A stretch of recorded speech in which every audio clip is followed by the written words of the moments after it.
Re-Zero, Arc 8, Chapter 28, Siblings of the Empire. A premonition had emerged within him. When the stargazer Ubilk had named her the light that would save the Empire, he had racked his brains in earnestness and plunged into thinking. Just how could she possibly become the nemesis to the resurrected dead? Just what about her was unlike other humans? Being a kind girl. Being earnest. Being able to endure for someone. All of that was wonderful, but those conditions applied to others as well. It was not that, but a specialty she alone was endowed with, and no others were. Subaru, the authority of gluttony. Even if she wished to part with her past of having been a sin archbishop, that cross shan't ever let her loose. Subaru had pledged to her that he shan't let her loose from bearing that cross. She had pledged to Subaru that she would not escape bearing that cross. Thus, therein lied hope. Subaru, I have the authority of sloth and greed, the abominable witch cult, the abhorrent sin archbishops, Betelgeuse Romane Conti and Regulus Corneas. The authorities they wielded were now, through many series of events, within the deepest depths of Subaru's. Why had this happened? Repulsed as though they had passed the baton on to him, Subaru did not confront it with gravitas as befit. But that was no longer possible for him. For her, for Subaru who chose her, he must confront it. And so, Subaru, if you are going to choose a life as Spiker, not Louis Arneb, then you should be able to change even the way the authority is used. Just as I have, there were two sides to every coin. All tools depended on the way they were used. No, not just tools, whether a person became good, or was lacquered with evil. It was oneself who drew the final line. There existed circumstances where something of such sort eluded capability. But she had been bestowed the opportunity to do such. Les Batoncatos of gourmet, Roy Alphard of bizarre eating, Louis Arneb of satiation, wielding the power they were endowed with, ones who became sinners, never to be forgiven by the world, possessing the same power as them, an atoner who walked the path of indemnifying the world. Subaru, star-eating, the inextricably intertwined siblings, who etched an antecedent of evil. The atoner would eat anew their antecedent, the deeds of the sinners who inherited the names of stars, the newborn girl who eclipsed stars, Spiker of star-eating, Spiker, EEA, calling the names of those resurrected in vessels concocted of earth, whose memories were sealed within bugs. The star-eating of the girl bestowed with the name of the Alpha Virginis, was activated with her protruding hand, with the touch of her fingers. He knew of an empty place, white, where naught held meaning, the place where the elements of all souls, be they beautiful or sullied, were scoured and born anew, eating their role, that of those who had been hauled down from that place, eating their fate, such that those souls could never again be food for another, eating the deeds of the sin archbishops affixed with the names of stars. Star-eating came to materialize. Spiker, Auoeea. That instant, the lamias were all engulfed by the wind, halting their movements. Goes Ralphon, as he bore searing wounds all over his body, did not miss this fleeting opportunity. Goes, got you. In the midst of battle, he was exposed to the threat of the encroaching Yang sword from every direction. However, Goes shed his flame-engulfed armor, enduring the onslaught. As he skillfully handled each attack, Goes closed his eyes, his will to fight undiminished, devoting himself to the sounds around him. Thanks to the divine protection of wind evasion, he could concentrate on the sounds of the lamias he opposed. With more than 20 lamias, and the sound between all of them remaining identical, Goes understood that he was facing a truly formidable foe. But, for all the identical lamias, their compatibility against Goes was the worst possible. For some unknown reason, all the lamias had collapsed simultaneously. It must have been Vincent's doing. The Wallachian emperor, to whom Goes swore loyalty, had prepared a means to break the deadlock, even in such a situation. It was enough to bring Goes to the brink of tears. Holding back his emotions, Goes raised his mace, and twisting the middle of its long handle, he disassembled it into the two parts of the striking head and the shaft. Using the shaft, he struck the striking head with great force. In an instant, the shockwave of sound that erupted crashed against only the collapsed lamias. Lamia, the golden mace wielded by Goes, combining a long spear-like handle with a spherical striking head, was a masterpiece forged exclusively for his use. weighing as much as 10 men with a single swing. When combined with Goze's Herculean strength and exceptional ears, it realized a technique unattainable for others. Each and every living organism possessed vibrations unique to themselves, and the howl, which could strike one's opponents with those same vibrations in the form of sound, had been attained by Goze. Contrary to his bold and dauntless appearance, Goze Ralphon possessed ears that could distinguish even the nuances in the sounds of the wind, and he had the skill of a genius who could delicately perform with any and all musical instruments. That deadly howl was precisely why Goze was known as the Lion Knight. Once he had seized her unique vibrations in the heat of battle, Goze's howl assailed Lamia. No, it assailed all the Lamias, causing the cracks within each of them to grow, shattering the undead princesses. The same events transpired in various carriages separate to Goze's battlefield, deeming flames to be ineffective against the Yang sword, and instead confronted Lamia and the pruning core with blades of wind and landslides of earth, was Roswell. Using the immense strength from his beastification, his beastly claws ferociously tearing through Lamia, the pruning core, and even the dragon carriage itself, was Garfield. Reinforcing the dragon carriages with ice as they were destroyed one after the other, slipping past the group of ice sculptures he had created to take on the pruning core, and battling with the Lamias, was Emilia. Everyone aboard the coupled dragon carriages did not overlook the moments of opportunity that had been created in an unexpected way. They did not overlook the fleeting instants, believing that someone, even if they did not know who, would create such a moment. With the radiant Yang sword in hand, the Lamia Godwins were shattered one after the other. Lamia, HK, Spiker, all, clenching down on her molars, Lamia spun her body around, and slammed her long legs against the girl who had touched her back. Spiker. Receiving Lamia's kick, Spiker's body was violently blown away. Subaru, who had been holding Spiker's hand, and Beatrice flew an excessive amount together. There was a reason for that other than simply the strength of Lamia's legs. Due to the effects of Beatrice's Murak, the gravity applied to Subaru and the other two had decreased as much as possible, and they had become as light as ping-pong balls. Subaru, Julius, on it. Slipping under Subaru and the others who had been sent flying, Julius stepped towards Lamia, tearing through the dust of the pruning core, which he had cut down. The thrust of the knight's sword, clad in rainbow as it was unleashed upon Lamia.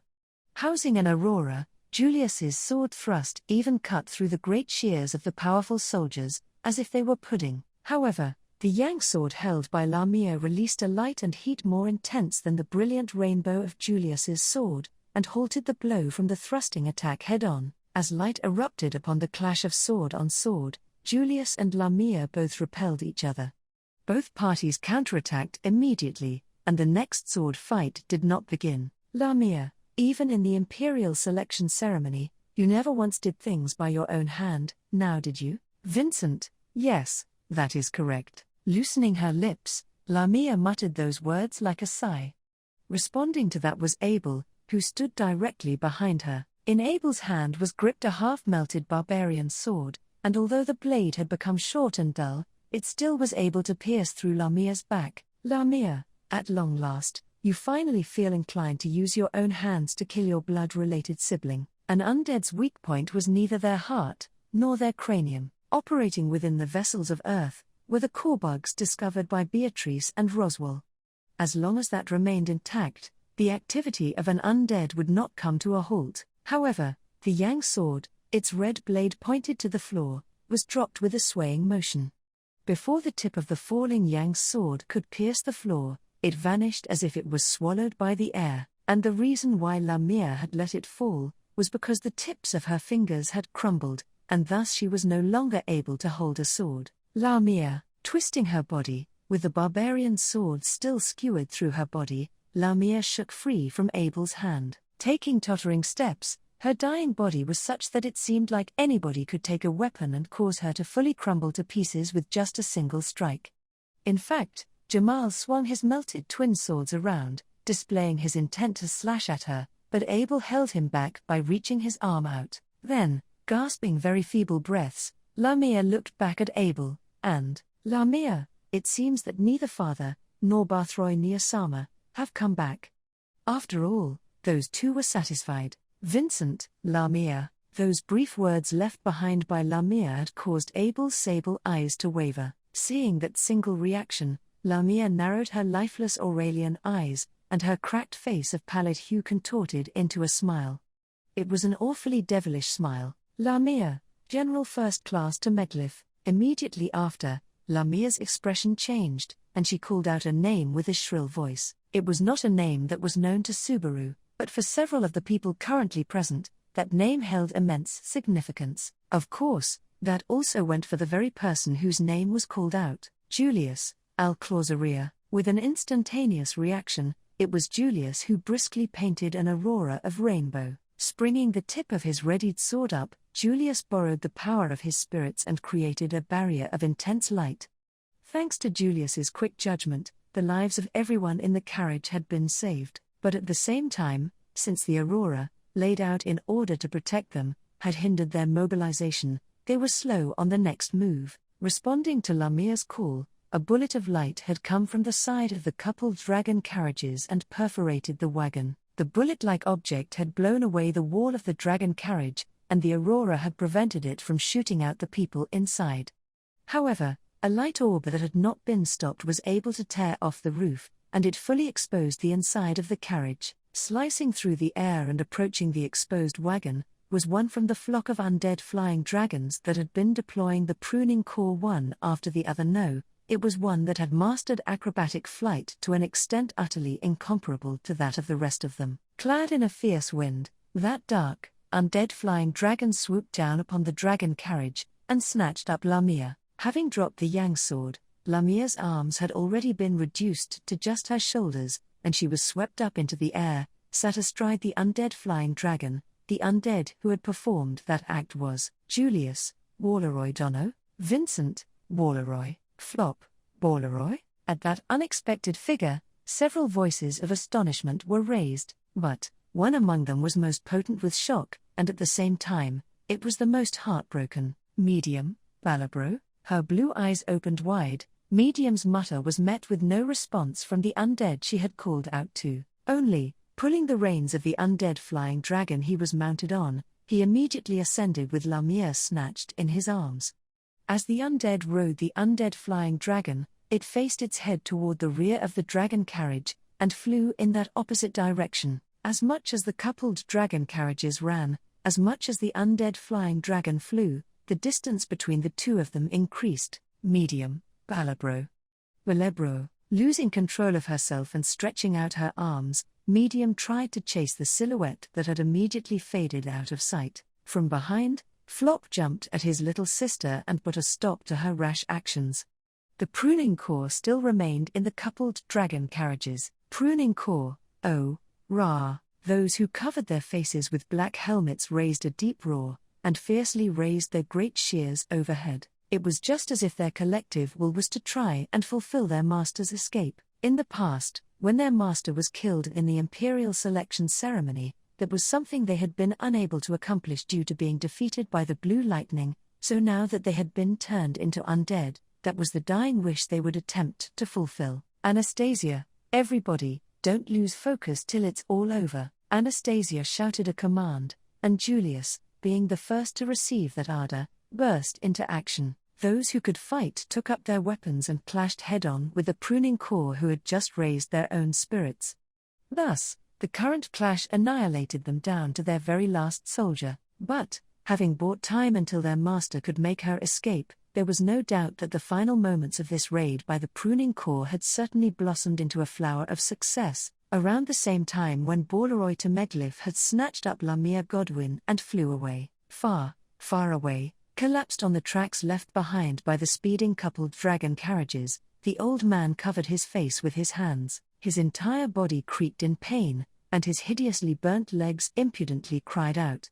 Yet, neither the pain nor his inflamed wounds were things the old man had desired. Pain and wounds and the like, he gave not the slightest care. Why had he failed to die yet again? I was given an opportunity. To the old man who was lying on his back, cursing his own disgraceful self, she said so. She was not in human form.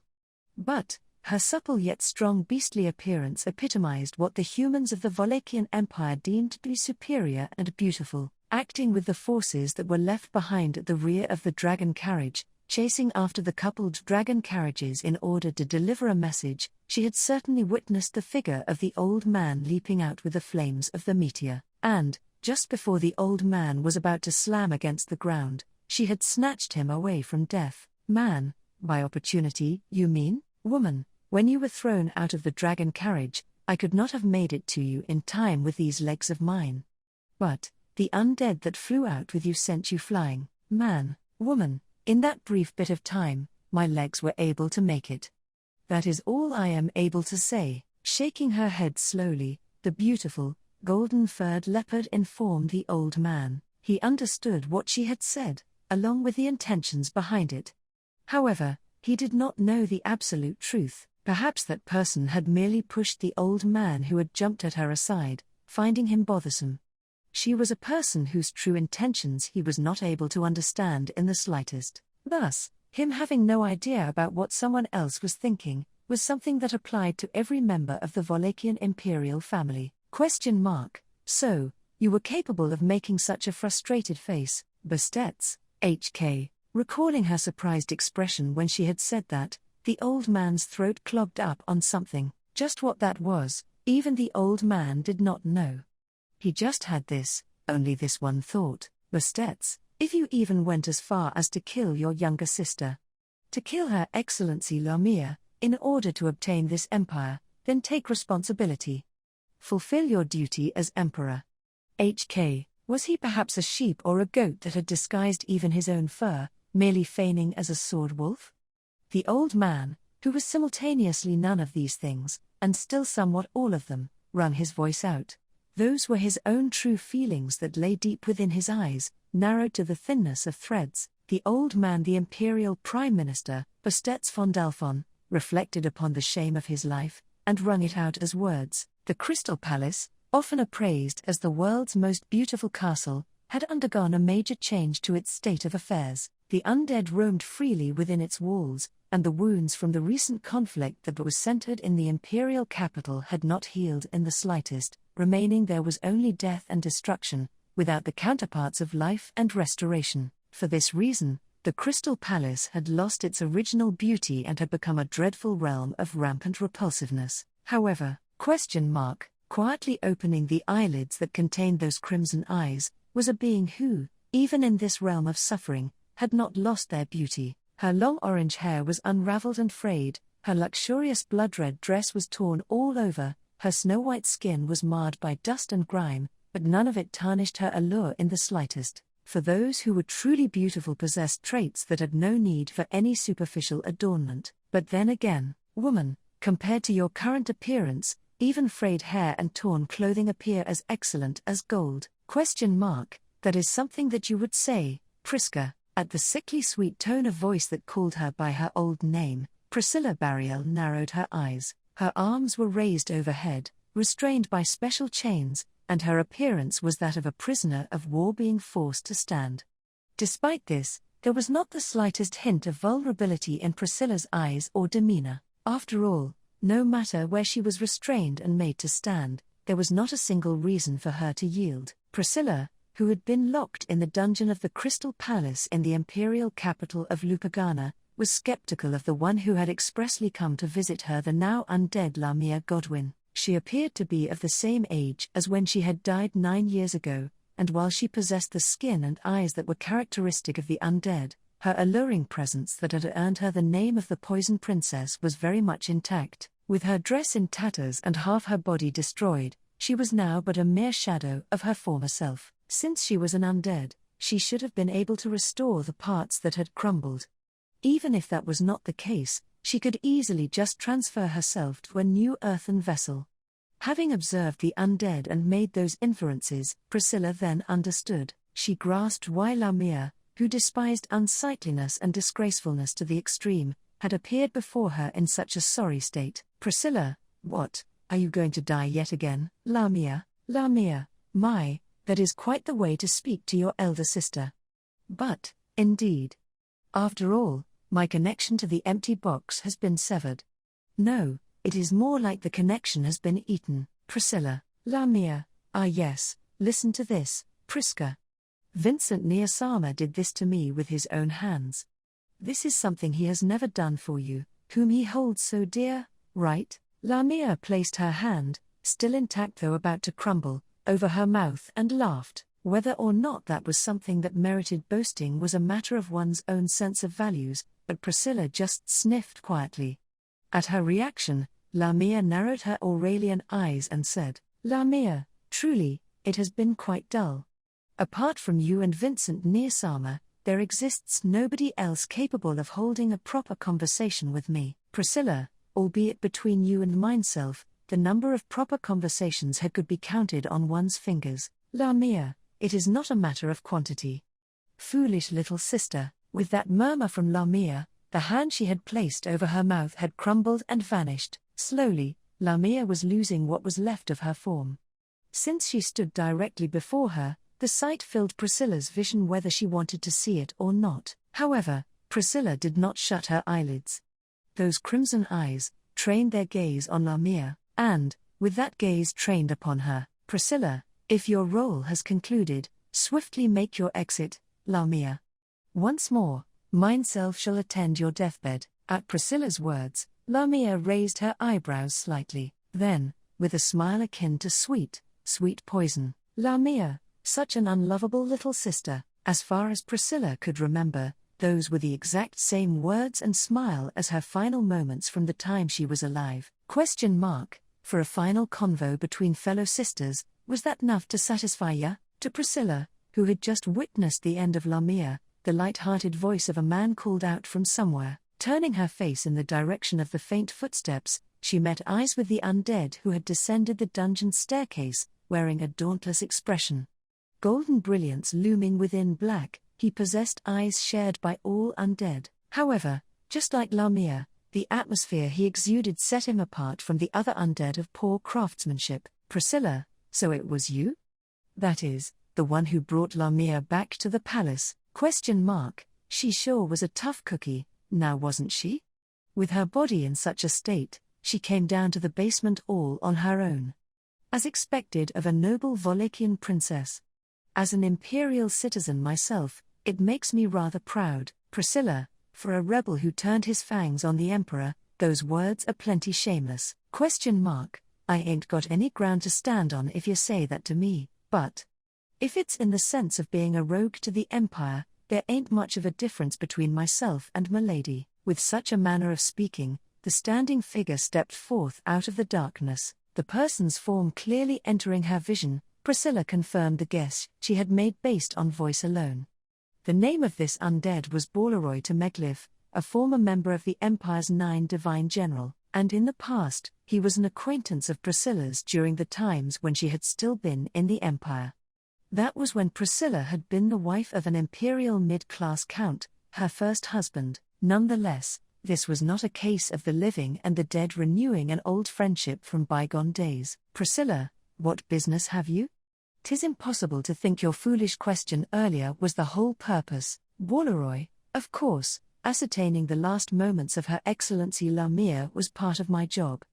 But, I've also brought a meal for m'lady. While saying that, Borleroy raised a silver platter that he had been hiding behind his back, with a similar silver lid resting on top. It adhered to the formalities one would see in a restaurant, but as Priscilla narrowed her crimson eyes, Priscilla, needless, Borleroy, well now, that goes without saying.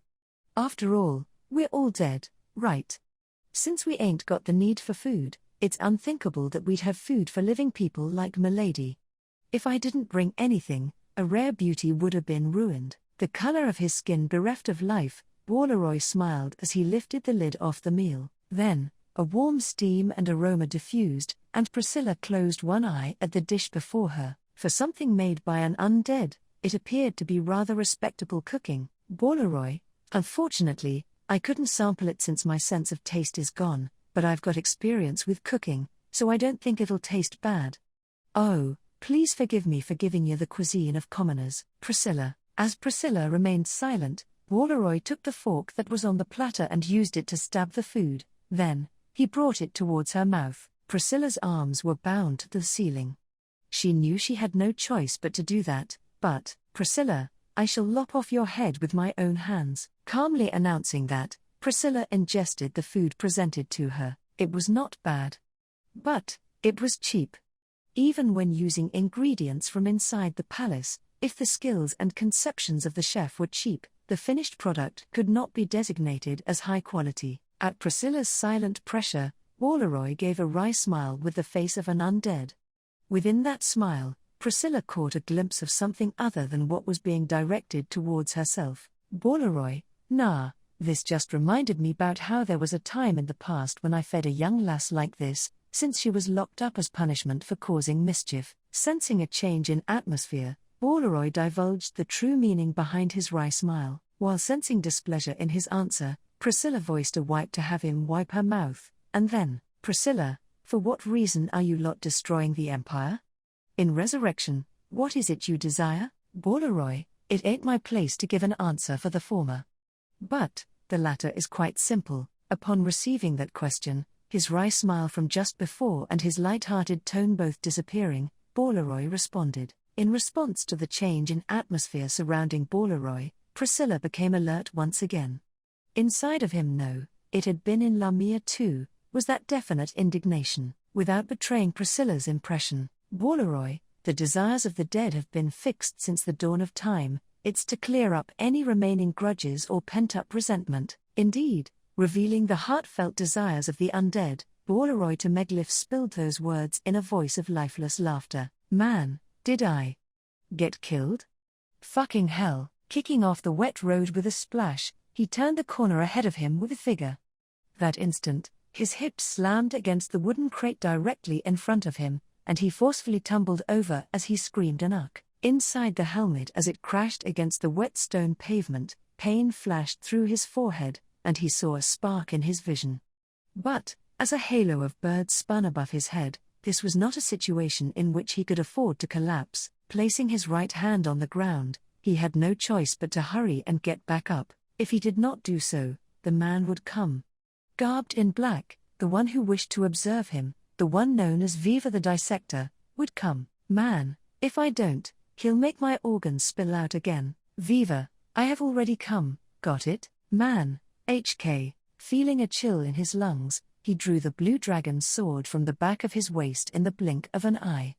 Lacking any technique or form, he swung it around in order to hit his opponent through brute force sweeps, no matter where he may be. However, though it ought to have landed a hit no matter where the opponent was, the blue dragon sword missed. Instead, a scorching pain passed through his armpit, and the blue dragon sword slipped right out of his hand. Man, Gar. HK, Viva, resistance is futile, got it? Even in the best of circumstances, the conditions you meet differ from those of the others, got it? If you shed blood in futility, unable to conform to the Emperor's desires, you will be of no value, got it? Constricting the arm where the blood was spurting out of his armpit, he struggled in vain trying to reduce the amount of blood he was losing. He would have wanted to support the open wound with his opposite hand if possible, but it had already been too long since he said goodbye to that arm for such a wish to be granted. Behind him as he let out cries of pain, dual-wielding curved-edge knives and concealing his mouth with a black cloth, a blue-haired undead turned to face him. The pair of golden eyes glared at him, intently observing him as he shed blood. That his opponent enjoyed gradually torturing people to death was not the case. As long as he believed what Viva had said several dozens of times up till now, his opponent's aim was experimentation. Using the body of a living person, it seemed there were things he wished to ascertain. Lightly, that was something he had been doing over and over since the time he had been alive, which was why his alias was the Dissector. Man, so neither can I fight, nor can I escape. I wanna move on to the next one, so could you just make it painless? Viva, to make it painless would be illogical, got it? It is not as though I wish to torment you, there are merely things I wish to ascertain, got it? Man, as I thought, so be it. Giving up all hope that he could reason with his opponent, he shifted his gaze towards his fallen blue dragon sword. Fortunately, it was not lying very far from him, and it seemed like he would be able to jump to it. The problem would be whether he would be successful in cutting off his own head or not. If he failed, the suffering would be hopelessly prolonged. This was no time to hesitate. Man, HK. A judgment was made in 1 second, a resolve was settled in 1 second, not even 1 second was needed for him to burst into action. Before the dissector could commence his malevolent deeds, the man immediately dived towards the blue dragon's sword without warning. Viva's response to that act was a move too slow, and in that opening he would use the blade of the blue dragon's sword to slice through his own neck. No, isn't it a little too soon to abandon this life and move on to the hereafter? Man, as he tried to slice with the blue dragon's sword, something was pinning the blade down against the ground. From what he could see, what had done that was a small leg, and continuing upward, was a slender waist, and a crazy smile. Standing on the blue dragon's sword with one leg, was the reckless act of a child wearing a Japanese-style outfit. Viva, a child, this is yet another undesired condition, got it? Upon the entry of that child, Viva spun the 2 knives in his hands and, without a shred of hesitation, attempted to drive the same attack that had gouged the man's armpit into the vitals of the child. It was the most horrible routine of rendering the arms and legs useless, then proceeding to perform an inspection on the internal organs. Seeing those blades close in on him, the child raised an eyebrow and, "Child, ho. To completely ignore the sudden pretensions of an intruder, I must say bravo."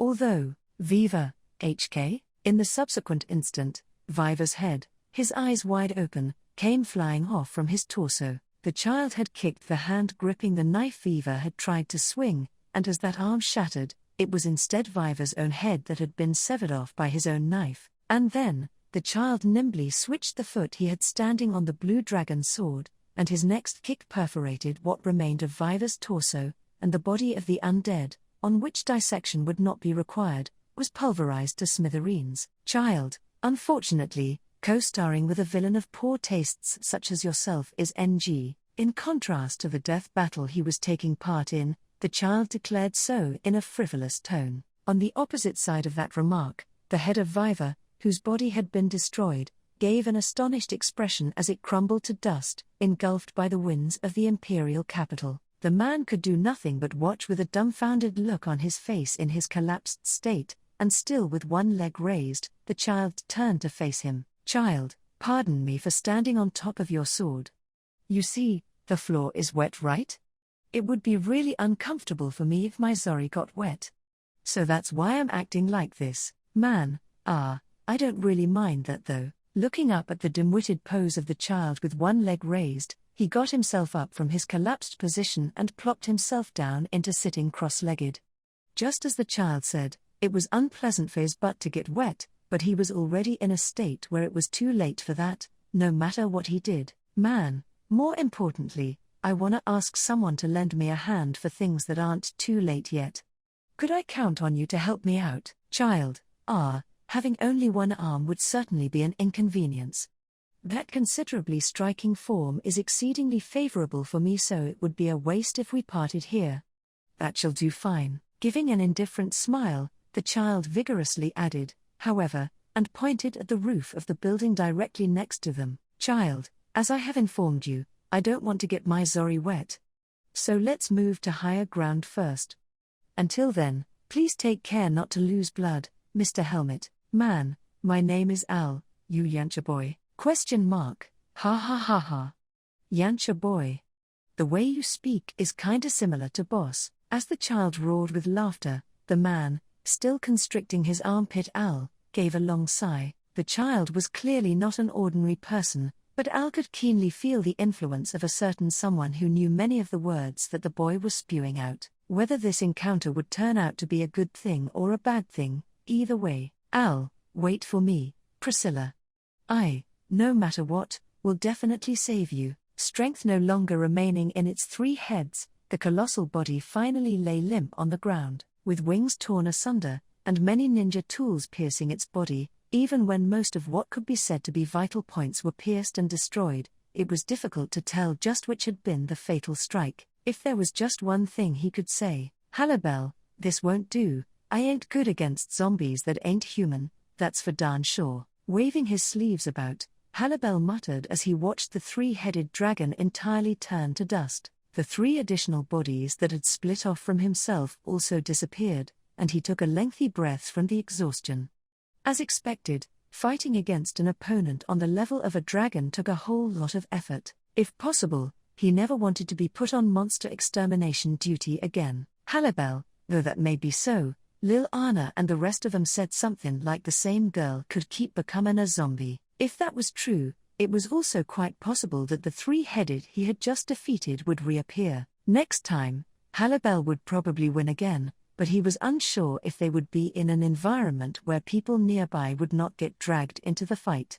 Moreover, he would feel uneasy as a hired guard if his hands were busy during that occasion. Julius was also quite competent by Anastasia's side, but Halibel seems like he ain't up to my level. Cracking the joints in his neck, he set fire to the kiseru which he had not smoked during the battle, and inhaled its fumes. From there, after ascertaining that the three-headed's body had fully disappeared, he turned around in search of the coupled dragon carriages, which had left him behind as they ran far, far away into the distance, and then, Halibel, golly, after working so dang hard, I kinda want some candy.